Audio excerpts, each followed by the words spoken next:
नमस्कार, आप देख रहे हैं के न्यूज। मैं हूं आपके साथ सोनी चौहान। मुद्दे की बात में आपका स्वागत है। राजधानी दिल्ली समेत कई राज्यों में सर्दी की आहट के साथ ही वायु प्रदूषण फिर से बढ़ने लगा है और इस मामले में खुद पीएम मोदी के प्रधान सचिव ने हाई लेवल टास्क फोर्स की मीटिंग की और स्थितियों को नियंत्रित करने के लिए जरूरी व्यवस्था बनाने को राजस्थान, पंजाब, हरियाणा, उत्तर प्रदेश और दिल्ली सरकार के प्रमुख सचिवों के साथ मंथन भी किया।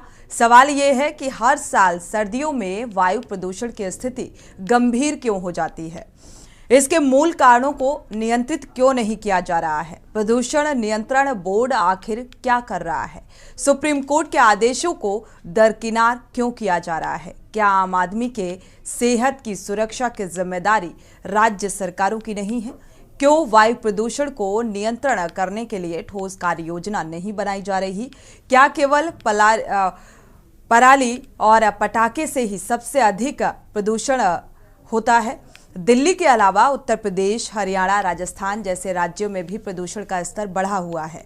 दरअसल प्रदूषण के लिए कई कारक जिम्मेदार हैं। कल कारखानों और डग्गामार वाहनों से निकलने वाला घातक धुआं, खेतों में पराली जलाने से लेकर कल कारखानों और डग्गामार वाहनों से निकलने वाला घातक धुआं भी इसके लिए जिम्मेदार है।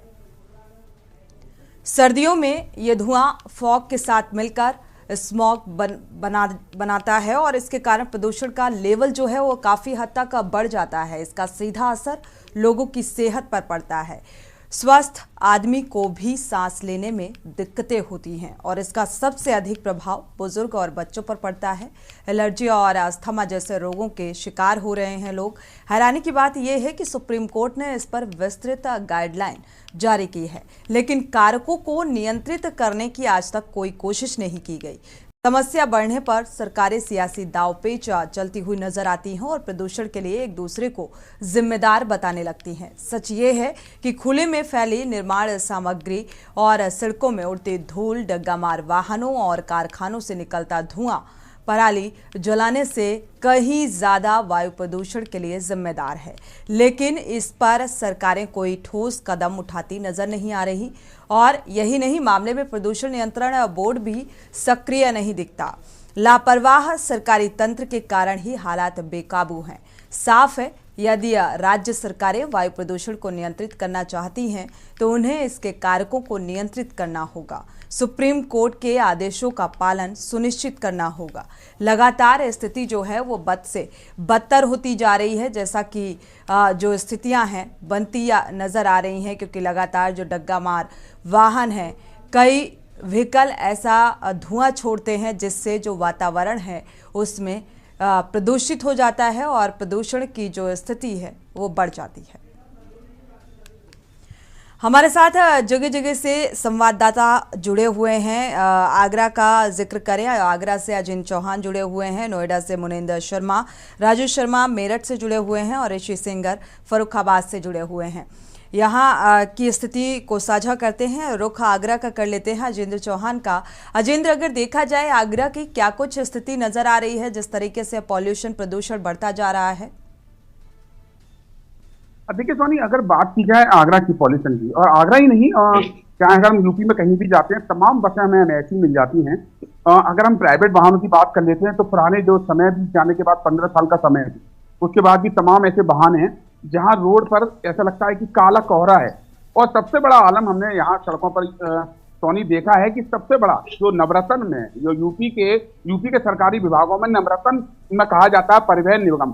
परिवहन विभाग सबसे बड़ा विभाग यहाँ माना जाता है, हर किसी मंत्री उसको बनने की चाहत रहती है। लेकिन सरकारी बसें सैकड़ों की संख्या में, तमाम ऐसे वीडियो वायरल हुए, चाहे 2022 में पूर्व सीएम अखिलेश यादव ने किया हो या अभी फिलहाल बस्ती का एक वीडियो वायरल हुआ जिसमें लोग धक्का लगाते हुए नजर आए और वो धक्का कुछ किलोमीटर तक चला, वो बस बंद हो गई। तो आलम यह है, सरकारी बसों में ये धुआं फेंकती हुई ये बसें हैं। एक और तो सरकार कहती है कि पॉल्यूशन पर अंकुश लगाना चाहिए। सूबे के मुखिया बिल्कुल सच हैं कि अंकुश लगना चाहिए, लेकिन जो सरकारी तंत्र है, जो सरकारी व्यवस्था है, जो लोग उस बस में बैठ रहे हैं, और सरकार, आपने देखा होगा सोनी कि तमाम जो सरकारी रोडवेज हैं, रोडवेज की जो बस अड्डे हैं, वहां पर जो बस हैं और उसी बस अड्डों के बाहर जो प्राइवेट बस खड़ी हैं, आदमी सरकारी बस के अलावा प्राइवेट बस में इसलिए जाना पसंद करता है क्योंकि उसमें उसको सफाई मिल रही है और सही समय पर पहुंच रही है, क्योंकि इनका कोई भरोसा नहीं है फिटनेस की बात करते हैं, परिवहन निगम विभाग फिटनेस की बात करता है, तमाम ऑटो को पकड़ता है, गाड़ियों को पकड़ता है, जो बिल्कुल। टैक्सी गाड़ी होती है उनको पकड़ता है फिटनेस के नाम पर, लेकिन सरकारी बसों को कोई हाथ नहीं देता, क्योंकि उनके पास परमिट है धुआं फेंकने का, और लोगों की जान के लिए खतरा जो धुआं बनता है उसका परमिट है, क्योंकि वो सरकारी है। प्राइवेट को बिल्कुल। परेशान जरूर किया जाएगा, सरकारी लेकिन योजनाएं, सरकारी संस्थाएं पूरी तरीके से भ्रष्ट और लचर हो चुकी हैं और इसकी ये बानगी यहाँ पर देखने को मिल रही है, जिसको लेकर हम चर्चा कर रहे हैं। रुख नोएडा का कर लेते हैं। मुनेंद्र शर्मा जुड़े हुए हैं। नोएडा की स्थिति क्या कुछ बयां कर रही है प्रदूषण को लेकर, मुनेंद्र? अगर बात नोएडा की जाए तो नोएडा के अंदर तकरीबन 9,10,000 पंजीकृत वाहन है, जिसमें कम से कम अगर ये जो आंकड़े हैं ये जो ट्रांसपोर्ट डिपार्टमेंट है उसी के आंकड़े हैं। और अगर आंकड़ों की बात करें तो तकरीबन 2 लाख के आसपास वाहन है जिनकी की म्याद पूरी हो चुकी है, लेकिन आज भी ये वाहन नोएडा की सड़कों पे घूम रहे हैं, जहरीला धुआं अपना उगल रहे हैं। और इसके अलावा अन्य अन्य राज्यों से जो आए हुए वाहन है वो भी इसी मतलब जनपद गौतम बुद्ध नगर के अंदर घूम रहे हैं। तो इन सारे वाहनों की अगर बात की जाए तो कुल मिलाकर के बड़ी संख्या यहाँ पर उन व्हीकल्स की है जो कि पंजीकृत भी नहीं है यहाँ पर और जिनका की कोई फिटनेस रिपोर्ट नहीं है। इसके अलावा सरकारी वाहन की बात की जाए, सरकारी वाहन भी पूरी तरीके से यहाँ पर जो नियम कायदे हैं उसको मानते हुए ही करते हैं। उसके अलावा एक और बड़ा मामला यहाँ बड़ा मुद्दा है यहाँ पर, वो है जुगाड़ वाहनों का।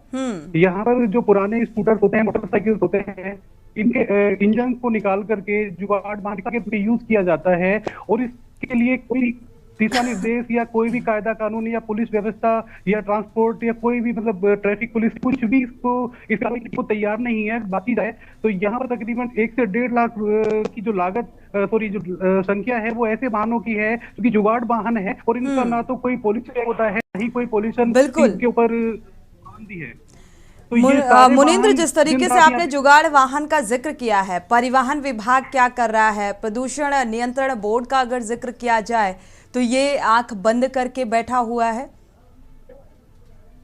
जी बिल्कुल, मैं यही कहना चाहूंगा कि ये आंखें बंद करके बैठे हुए हैं। इनके सामने से पुलिस ट्रैफिक पुलिस के सामने से ये वाहन निकलते हैं, ना होते हैं, ना उस पर कोई कार्रवाई होती है और ना ही गौतम बुद्ध नगर का ट्रैफिक डिपार्टमेंट है उनकी तरफ से या ट्रांसपोर्ट डिपार्टमेंट की तरफ से ऐसा कोई दिशा निर्देश आज तक जारी नहीं किया गया कि इन पे कार्रवाई की जाए। ट्रैफिक पुलिस से अगर बात की जाए तो वो कहते हैं कि हम किस उसके अंदर का नंबर होता है, जो इनके इंजन नंबर्स होते हैं उनको भी ये घिस करके मार देते हैं। बिल्कुल एक ही है कि इनको सीज किया जाए, लेकिन ट्रैफिक पुलिस इनको सीज करने की बस्ती नजर आती है। जी बिल्कुल, एक बड़ी लापरवाही की तस्वीर सामने आ रही है और यहाँ पर ये कहा जाता है कि पराली जलाने से प्रदूषण और ज़्यादा बढ़ जाता है, लेकिन उससे कहीं ज़्यादा घातक जो सड़कों पर ये डग्गा मार वाहन, जुगाड़ वाहन दौड़ रहे हैं या जिनका कोई फिटनेस और मेंटेनेंस नहीं है वो और परमिट उनको मिला हुआ है, इस तरीके से फर्राटा भरते हुए नजर आते हैं जो पूरी तरीके से पॉल्यूशन और प्रदूषित करते हैं आबो हवा को। हमारे साथ मेरठ से राजू शर्मा भी जुड़े हुए हैं, रुक कर लेते हैं, इसके बाद ऋषि सिंगर का रुख करेंगे। मेरठ का रुख करते हैं। राजू शर्मा, मेरठ के हालात तो और भी बदतर नजर आ रहे हैं अगर प्रदूषण का यहाँ पर जिक्र किया जाए, क्योंकि यहाँ की स्थिति बेहद देखा जाए विकराल नजर आ रही है। हाँ बिल्कुल, देखिए सोनी, बिल्कुल आपने सही कहा, मेरठ की जो स्थिति है बहुत ही विकराल नजर आ रही है, क्योंकि मेरठ को पूरे देश में 229 जिलों में तीसरा स्थान मिला है प्रदूषित शहरों में। तो मेरठ जो है लगातार प्रदूषित होता जा रहा है। हालांकि मेरठ के तमाम जो अधिकारी है बड़े बड़े दावे बेशक कर रहे हैं कि उन्होंने फैक्ट्री संचालकों से और अन्य जो कोल्हू है या अन्य जो ईंट भट्टे हैं उन सभी के साथ मंथन किया है, बैठक की है और साथ ही दिशा निर्देश दिए है कि वो फिलहाल इन सब जो काम को वो बंद कर दे ताकि प्रदूषण पर नियंत्रण किया जा सके। लेकिन ये सब जो दावे है वो फिलहाल हवाई होते हुए नजर आ रहे हैं। वहीं सड़कों की अगर बात करें तो सड़कों पर डग्गा मार जो वाहन है वो फर्राटे भरते हुए नजर आ रहे हैं। साथ ही जो काला धुआं है वो बड़ी संख्या में छोड़ते हुए नजर आ रहे हैं। इससे जो प्रदूषण का स्तर है वो लगातार बढ़ रहा है। हालांकि पराली से भी प्रदूषण बढ़ने की बात सामने आती है, लेकिन जो पराली की जो समस्या है वो कुछ दिनों के लिए आती है, लेकिन जो डग्गा मार वाहनों की जो समस्या है वो पूरे 365 के 65 दिन बनी रहती है। लेकिन जो संबंधित विभाग है और तमाम जो अधिकारी है वो आंखें मूंद कर बैठे रहते हैं। इसका एक कारण ये भी है कि संबंधित विभाग में जो दलाल होते हैं वो इन सबसे मंथली अवैध वसूली जो है वो करते हैं, ताकि ये जो डग्गा मार वाहन है ये सड़कों पर फर्राटा भर सके और प्रदूषण इसी तरह निरंतर फैलाते रहे। ये भी एक बड़ी वजह है। तो इसमें कहीं ना कहीं संबंधित विभाग को सक्रिय होना पड़ेगा और एक बड़ा अभियान चलाना पड़ेगा, ताकि जो प्रदूषण फैलाते हुए डग्गा महार वाहन है उन पर बड़ी रोक लगाई जाए। बिल्कुल, प्रदेश के कई बड़े शहर जो हैं देखा जाए राजू शर्मा की बहुत स्थिति दयनीय नजर आ रही है। मुजफ्फरनगर का अगर जिक्र करें तो 189 पहुंच चुका है AQI और यहाँ पर लगातार जो प्रदूषण है वो बढ़ता नजर आ रहा है। कई जिले ऐसे हैं, दिल्ली, गाजियाबाद, नोएडा, ग्रेटर नोएडा की स्थिति भी बेहद खराब नजर आ रही है। 200 से पार है यहाँ की AQI जो दर्ज किया गया है इंडेक्स। तो स्थिति इतनी ज्यादा खराब है, लेकिन जो जिम्मेदार विभाग है वो पूरी तरीके से अनजान बना बैठा हुआ है। एक बार रुख कर लेते हैं फर्रुखाबाद की भी स्थिति का जायजा लेते हैं। फर्रुखाबाद का रुख कर लेते हैं। ऋषि सिंगर हमारे संवाददाता जुड़े हुए हैं। ऋषि सिंगर, फर्रुखाबाद की स्थिति क्या कुछ नजर आ रही है प्रदूषण को लेकर?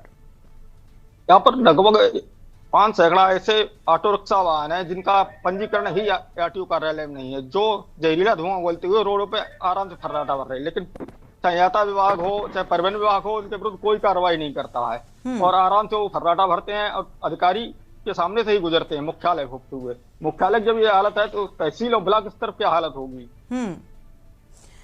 बिल्कुल, जाहिर सी बात है स्थितियां बेहद खराब नजर आ रही हैं। डग्गा मार वाहनों से निकलने वाला जो धुआं है वो वातावरण को प्रभावित करता है और आबो हवा को दूषित करने का काम करता है। लेकिन वायु प्रदूषण अगर नियंत्रण बोर्ड का जिक्र करें तो वो बेपरवाह नजर आ रहा है, अभी भी गंभीरता नहीं बढ़ती जा रही है। मुद्दे की बात में हम चर्चा कर रहे हैं प्रदूषण को लेकर, क्योंकि वाहनों से निकलने वाला धुआं पूरी तरीके से जलवायु को प्रदूषित करता हुआ नजर आ रहा है। जुगाड़ वाहन, लेकिन यहाँ पर जो लापरवाही नजर आ रही है वो प्रदूषण नियंत्रण बोर्ड की और परिवहन विभाग की भी एक बड़ी लापरवाही, और ये नीचे से ऊपर तक सभी जिम्मेदारों की संलिप्तता इसमें नजर आती है, क्योंकि प्रशासनिक अमला भी इसके लिए बेहद जिम्मेदार है।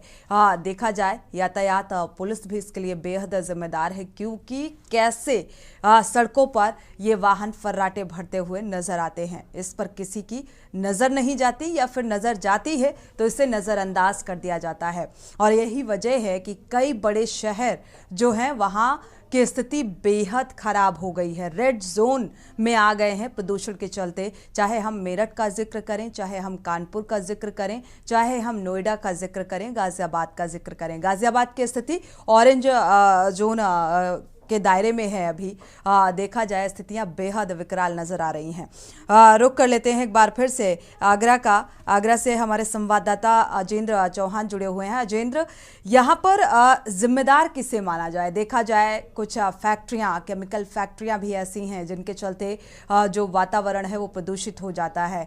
जो ये वाहन हैं सड़कों में फर्राटा भरते हुए नजर आते हैं, इनकी वजह से भी प्रदूषित हो रहा है वातावरण। किसको जिम्मेदार माना जाए? देखिए सोनी, अगर जिम्मेदार मानने की अगर बात की जाए तो सबसे पहले तो वो नागरिक, तो देश के नागरिक हैं, चाहे वो किसी भी शहर के हों, नागरिक भी जिम्मेदार हैं। क्योंकि देहात में जैसे पराली जलाने वाली बात की जाती है, वहीं दूसरी ओर देहात में सबसे ज्यादा क्या देखा जा रहा है कि कुछ व्यापार जो हैं वो देहात में डाइवर्ट हुए हैं, क्योंकि नगर निगम के अंडर में जो एरिया आता था वहां से हटके ये देहात में गए। उसका रीजन ये रहा कि देहात में कोई देखने वाला नहीं है, आसपास खेत होते हैं। रात के समय तमाम ऐसे प्लास्टिक को पिघलाकर बनाने वाले तमाम ऐसे व्यापार हैं जो कि किए जाते हैं और वो आराम से देहात में चल रहे हैं। दूसरी ओर जो वहां के जो काम करने वाले लोग, बिल्कुल अजेंद्र, आपको आवाज मिल पा रही है? चलिए वापस से संपर्क करने की कोशिश करेंगे, क्योंकि स्थितियां बेहद ही दयनीय नजर आ रही हैं अगर वायु प्रदूषण को लेकर जिक्र कर गए हैं, और ये वातावरण जो है बिल्कुल प्रदूषित होता जा रहा है। अजेंद्र, एक बार फिर से आपका रुख करेंगे, अपनी बात को पूरी कर ले। सबसे बड़ी बात यह है कि जो पॉल्यूशन डिपार्टमेंट है वो अपनी आंखें बंद किया हुआ है। जहाँ क्रीम कहा जाएगा, बड़ी बड़ी फैक्ट्रियों में ये लोग पहुंचते हैं, वहां पर जाके अपना इनकी जो कार्रवाई है उसका जरूर ये दिखाते हैं कि हाँ हम यहाँ कार्रवाई करने आए हैं, और उस कार्रवाई की एवज में क्या होता है ये जग जाहिर है, सभी लोग जानते हैं। सूबे के मुखिया बिल्कुल एक साफ तौर से साफ कहना है कि कोई भी लापरवाही बर्दाश्त नहीं की जाएगी, लेकिन उनके आदेशों को हमने के न्यूज के माध्यम से तमाम विभागों की खबर दिखाई है, आदेशों को हवा हवाई किया जाता है। दूसरी ओर जो व्यापार की, जैसे आपने कहा कि व्यापार जो केमिकल वगैरह है, जो फैक्ट्रियां हैं, तमाम ऐसी फैक्ट्रियां भी हैं जिनका पानी नदियों में जा रहा है, और यमुना वैसे यमुना नाम के लिए है, यहाँ बिल्कुल नाले के रूप में तब्दील हो चुकी है। तीसरी बात आपने कहा कि बस जो परिवहन निगम है, जो परिवहन विभाग है, मैं लगातार इस बात को सोनी आपसे कह रहा हूँ कि प्राइवेट व्हीकल से ज्यादा जो सरकारी बसें यहाँ चलती हैं, जो सरकारी ट्रक उनकी स्थितियां बेहद जर्जर हैं जी। अजेंद्र, लेकिन स्वच्छता अभियान चलाया गया और बड़ी बड़ी बातें निकलकर सामने आई, जिस तरीके से गंगा और यमुना में है ना फैक्ट्रियों का पानी छोड़ा जाता है और बहुत सारी चीजें निकलकर सामने आई, लेकिन वो ठंडे बस्ते में सारी चीजें अब नजर आ रही हैं। अब पीएम के जो प्रधान सचिव हैं उन्होंने एक हाई लेवल मीटिंग भी कर डाली प्रदूषण को लेकर, तो क्या लगता है कोई सॉल्यूशन इस पॉल्यूशन को लेकर निकलकर सामने आएगा, ये महज ये हवा हवाई ही साबित होने वाला है? देखिए सोनी, जैसे आपने कहा कि सफाई पर ध्यान जा रहा है, तमाम कार्यक्रम किए जाते हैं। जैसे प्रधानमंत्री नरेंद्र मोदी का एक प्रोग्राम हुआ जिसमें सभी जो नेता हैं, बड़ी बात यह है सोनी कि सभी नेता अपने आराम से आते हैं और फोटो खिंचवाने के समय वो झाड़ू हाथ में पकड़ लेते हैं। जमीनी हकीकत में हम आगरा की बात कर लें, 2 सांसद, 1 मेयर, 9 विधायक, यानी कि केसरिया रंग में रंगी हुई आगरा है।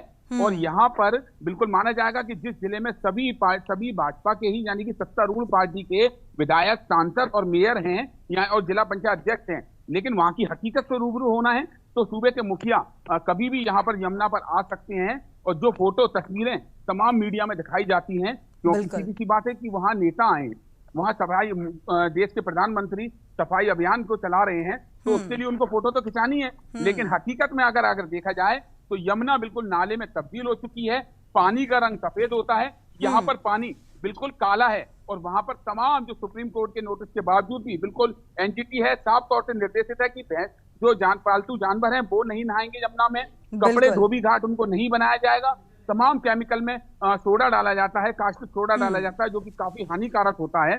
और ये बात बिल्कुल तय है कि आगरा की जनता में आगरा का जो पानी है, यमुना से जो पानी होकर निकल रहा है, एक बूंद उस पानी को सोनी कोई पी नहीं सकता, क्योंकि वो पानी नहीं, बिल्कुल गंदे, और यही वजह है कि जल, वायु और अगर पानी ही दूषित है तो लोग सबसे ज्यादा बीमार पड़ रहे हैं और इसकी जद में आ रहे हैं।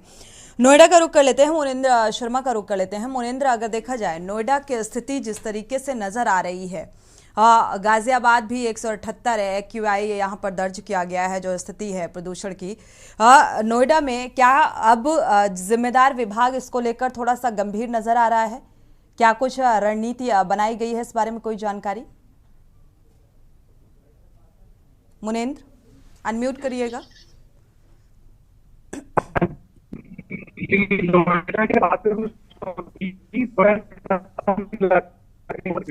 टोटल भी ये वाहन है। मुनिंद्र, वापस से आपका रुख करने की कोशिश करते हैं, वापस से संपर्क करेंगे क्योंकि आपकी आवाज क्लियर नहीं आ रही है। सर्दियों में देखा जाए तो ये समस्या और भी घातक हो जाती है आम जनमानस के लिए, क्योंकि सर्दियों में जो फॉग की स्थिति है और प्रदूषण जिस तरीके से अनलिमिटेड है और इसका पूरी तरीके से एक असर आम जनजीवन में देखने को मिलता है। मुनिंद्र, वापस से आपका रुख करेंगे, क्या कुछ स्थिति और इसको लेकर क्या कुछ रणनीति? मुनिंद्र, अनम्यूट करिएगा। इस संदर्भ में संबंधित विभागों से बातचीत करने की कोशिश की जाती रही है, लेकिन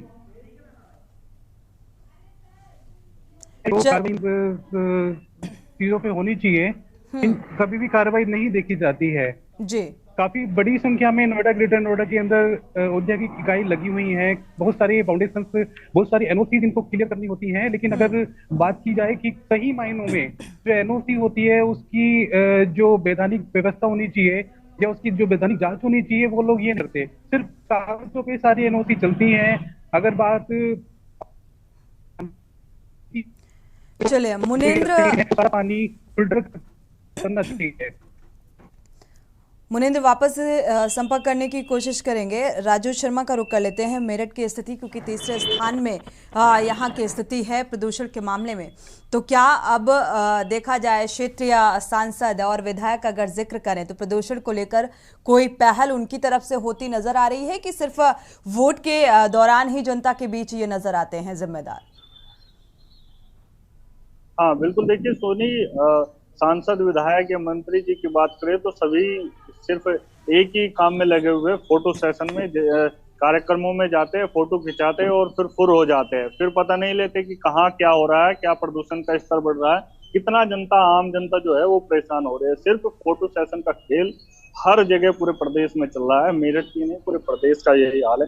जितने भी तमाम नेता है कार्यक्रमों में जाएंगे, फोटो खिंचाएंगे और 5 मिनट बाद वहां से फुर हो जाएंगे। आम जनता 2 घंटे पहले आके बैठ जाती है और फिर 2 घंटे बाद वहां से जाती है। भाषण जो है तमाम जो भैया नेता हैं उनके वहां पर चलते रहते हैं। लेकिन हकीकत जो है, हकीकत यही है कि तमाम, चाहे नेता की बात हो, मंत्री की बात हो, सांसद विधायक की बात हो, ये संबंधित जो विभाग है उनकी बात हो, कोई भी जमीनी स्तर पर काम करने को तैयार नहीं है। मेरी कल मेरठ जाहिर सी बात है, इन बड़े स्थितियों अधिकारी से मुखातिब नहीं होना चाहते। तो ऋषि सिंगर का रुख कर लेते हैं। ऋषि सिंगर, राजू शर्मा, ऋषि सिंगर का रुख कर लेते हैं। फर्रुखाबाद की स्थिति का अगर जिक्र करें, ऋषि सिंगर, यहाँ पर जो आम जनता है, क्योंकि जिम्मेदार विभाग तो जिम्मेदारी लेने को तैयार नहीं है, लेकिन क्या स्थानीय जनता जागरूक है स्वच्छता को लेकर और इस पॉल्यूशन को लेकर? अनम्यूट करिएगा।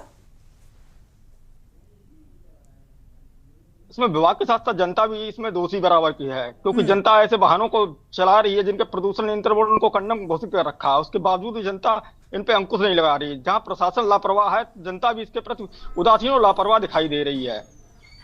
बिल्कुल, शुक्रिया इस तमाम जानकारी को साझा करने के लिए। अजेंद्र आपका भी, मुनेंद्र आपका भी और राजू शर्मा आपका भी, ऋषि सिंगर आपका भी। मुद्दे की बात में फिलहाल बस इतना ही, लेकिन